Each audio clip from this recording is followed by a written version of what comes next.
Okay, hello, and welcome to the Center for Work-Based Learning Induction. We're going to go through a number of different opportunities that you'll have in studying with us in the undergraduate and the postgraduate programs.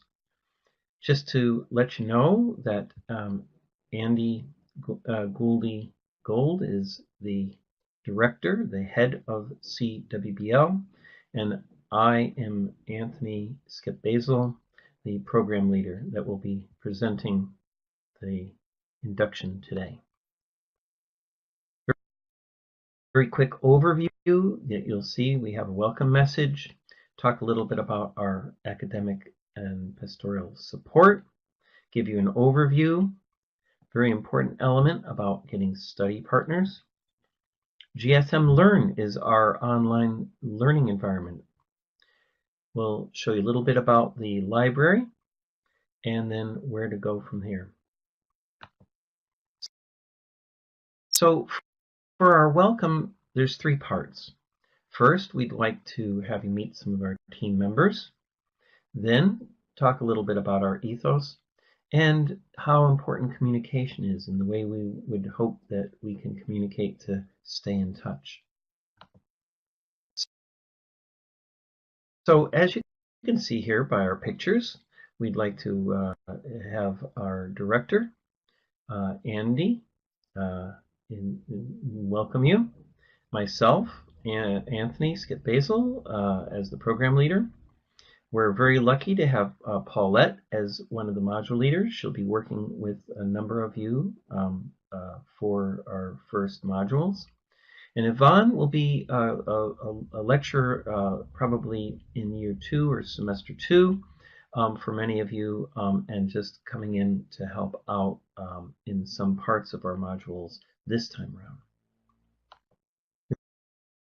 We also have a number of people that are involved with us in terms of administration or support roles, and we hope that you'll have an opportunity to email them or meet with them in person.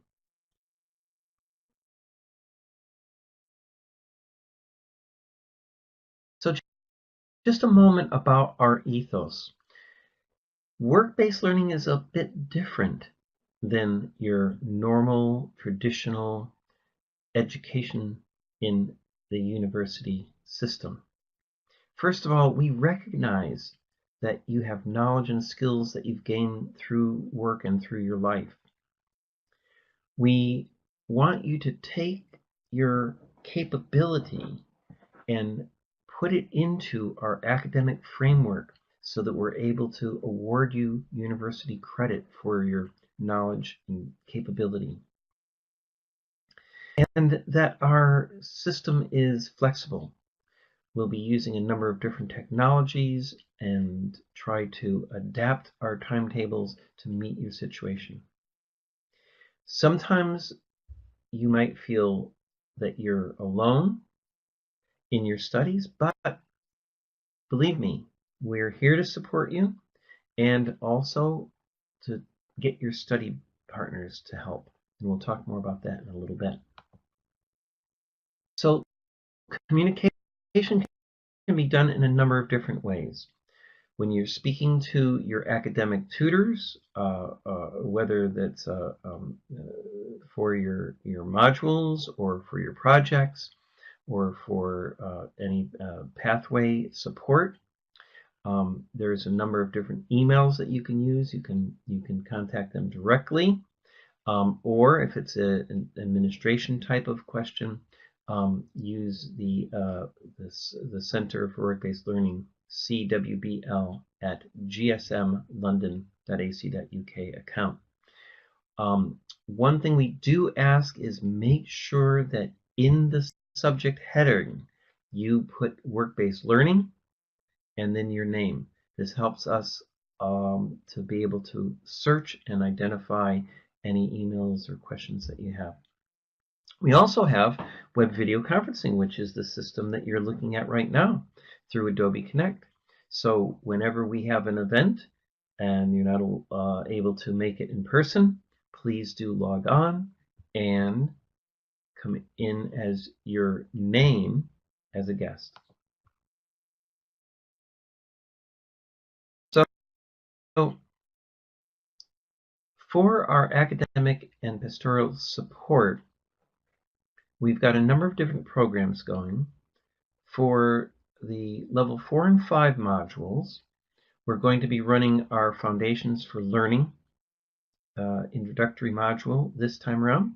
Paulette will be doing that on Saturdays. Negotiated studies, the projects, will be done at level 5 this time with Andy as the project supervisor. And as we mentioned, the pathway tutor is the person who will be working with you on your individual learning agreements and also any support that you might need on a personal level. Don't forget, we also have at GSM the well-being team that is available to provide you support as needed.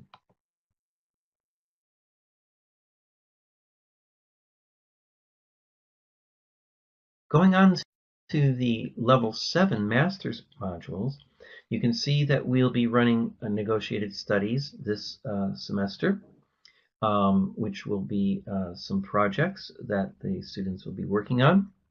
I'll be the the academic tutor for that program, that module, I should say. And then, of course, we've got one other module, which is personal development for leaders, that will be done on an individual basis for this semester.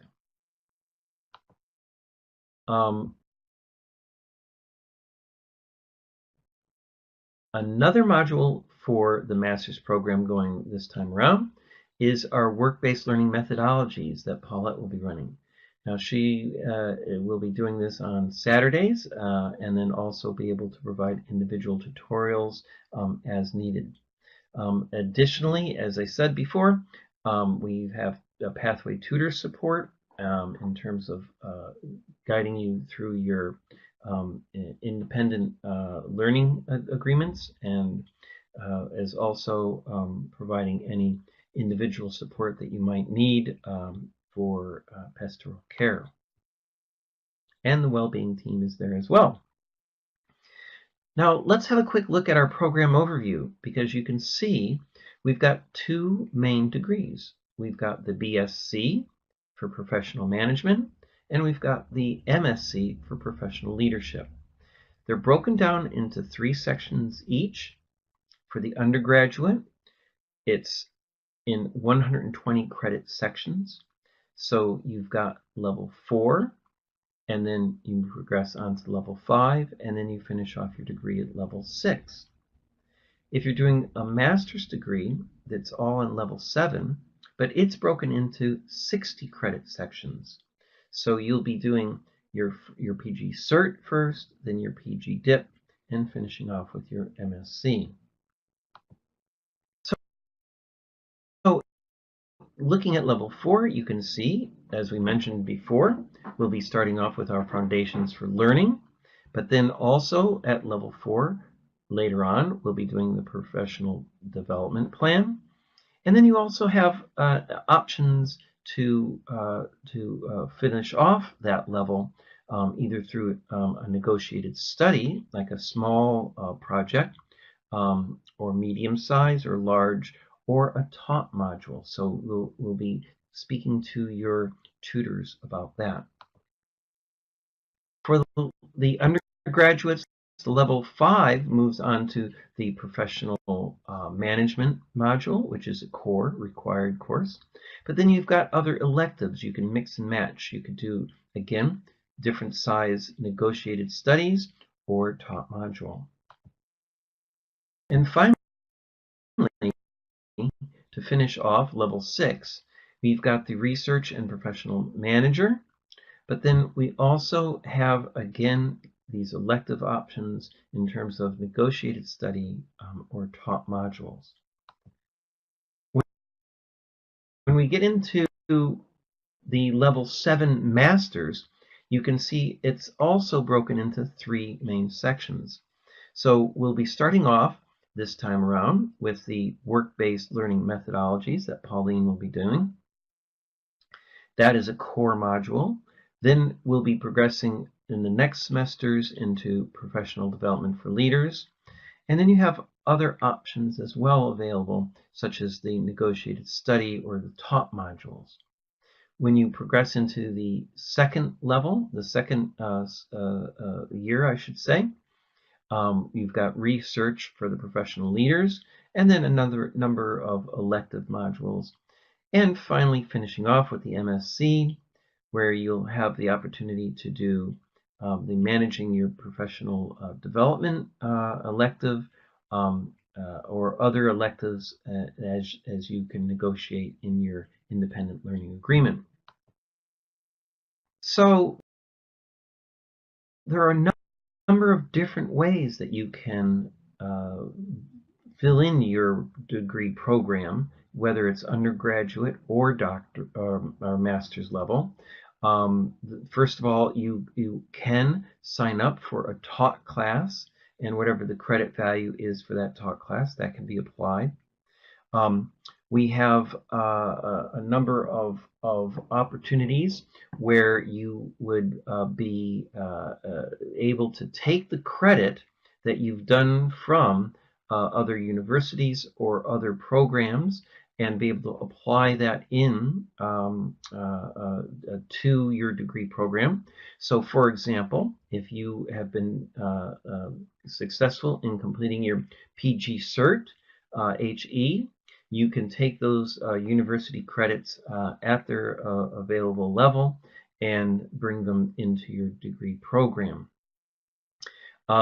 You can take higher level credits and apply them down to lower level places, but you can't do the opposite. So you can't use a level 4 credit university degree module and put it into your level 5 or 6 or 7 gap. There are also ways of getting the credit in what we call the APEL or RPEL, which is experiential.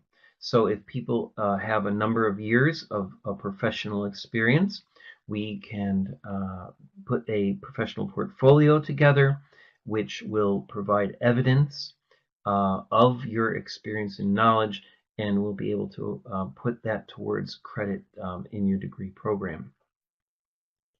And of course, as we mentioned, we've got a number of different size negotiated study projects, which is one of the main activities that you'll be involved with for your degree. Now, we mentioned study partners, and they're very important. Before you leave today, find at least one person that you can connect up with. You can either communicate with them by email or phone, however you wish. It might be that after a tutorial session, you might want to meet up for coffee, chat, compare notes, proofread each other's draft work. We highly recommend that before you send any draft work to your tutor, to your supervisor for projects, that you have it proofread beforehand so that way your academic support can focus mostly on improving the quality of your work academically and not just a grammar check. But there are also study partners are fantastic for helping you to stay motivated. You know that if you're going to have to pass in some work, that you want to have the study partner do it beforehand, and so you can get the work done before the deadline. Now, one of the best online resources that we have is called GSM Learn, and that's the website there. Please let us know if you're not able to log in. We'll make sure that your account is set up and created. We've got the GSM Learn set up in what we call a program level. So at the very top level, we've got the Center for Work-Based Learning and Professional Programs, which has everyone involved and available. Then we have the next layer of this e-learning system broken into level 4, level 5, and level 6 for the bachelor's, and then for the master's program, level 7, where you'll be working in year 1, 2, and 3. Now, within each of those, there will be some specific module resources. So, for example, if you're in level 4, you might open that up and find your foundations. If you're doing level 7, you might have some resources there with respect to your work-based learning methodologies. So this system will have a number of different tools. There will also be possibly some videos available, such as the one that we're doing right now, but then also opportunities for discussions as well in online text. Now, other resources that we have available are through the library. Have a look at the website. Come into the library. We're hoping for our induction to be able to have a representative from the library have a chat and fill you in on a number of the different not only online resources, but also the books and texts that are available from the library to sign out as well. So please make sure you take advantage of the library. For all of your research, it's quite important that you can back up whatever claims that you make in your documentation with the appropriate references. So please make sure you go to the Learning Resource Center and get as much help as you can and that you need. So where do you go from here? Well, please make sure you've got at least one study partner, at least one person that you can have as a peer review. Make sure that you've met and connected with your module leaders or your pathway tutor. It's quite important that you establish the best way to communicate with them, whether it's by email or telephone or web video conference. Set the dates. You'll know that you have your hand-in dates at the end of each semester. For this autumn semester, which we're calling E16, the hand-in date is the 10th of January in 2017. And make sure all of the dates for your tutorials are put in your calendar. We've sent out some Outlook invites already, so hopefully that will get you started. Make sure you try to log into GSM Learn and that you can find the different resources there. And we invite you to have a look at our little online quiz and survey. Please take advantage of this so that you can test your knowledge and see what you got out of our induction. So we hope that that's been helpful. If you have any questions, this is our contact list. So please do send us an email. Make sure that in the subject header you put down work-based learning and your name to help us search and find any of your emails. And we hope that you have a very successful, enjoyable, and challenging opportunity with us in work-based learning. And please do stay in touch. Thanks very much, and we'll see you online and in person soon.